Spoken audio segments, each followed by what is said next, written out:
বাধ্যবাধকতা বুঝালে, বাধ্যবাধকতা বুঝালে, বাধ্যবাধকতা যদি বুঝায় তাহলে হ্যাভ টু হ্যাজ টু হবে।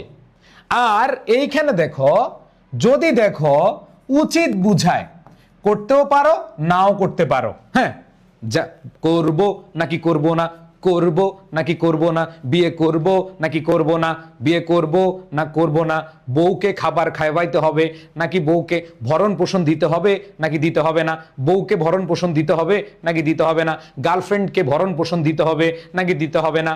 এই যে এইখানে কমন সেন্সের ব্যবহার আছে। আসো ভাইয়া আপুরা, বাধ্যবাধকতা মানে কি?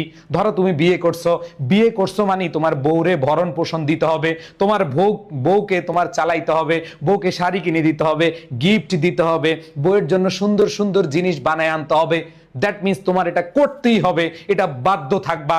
কিন্তু ভাই তোমার গার্লফ্রেন্ড আছে, নাউজুবিল্লাহ, আল্লাহ যেন তোমাদের কপালে গার্লফ্রেন্ড না রাখে, সরাসরি যেন বিয়ে রাখে। ও ভাইয়া আপুরা, ধরো মনে রাখো, ধরো গার্লফ্রেন্ড এটা হারাম জিনিস, তারপর উদাহরণ দিচ্ছি।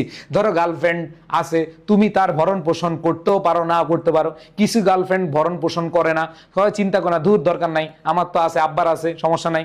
আবার কিছু গার্লফ্রেন্ড বলে, এই বেটা তুই আমার এটা দিলি না কেন, তুই আমারে ঈদের গিফট দিলি না কেন? তাহলে তুমি গিফট দিতেও পারো নাও দিতে পারো, থাকলে থাকবে না থাকলে নাই, থাকলে থাকবে না থাকলে ব্রেকআপ, কোনো বাধ্যবাধকতা নাই। কিন্তু বউকে তো অবশ্যই বাধ্যবাধকতা বুঝাবে। তাহলে মনে রাখবা, যেই সেন্টেন্সে বাধ্যবাধকতা বুঝাবে, যেই সেন্টেন্সে ফোর্স বুঝাবে, যেই সেন্টেন্সে আমাদের করতেই হবে এরকম বুঝাবে, তখন হচ্ছে হ্যাভ টু হ্যাজ টু।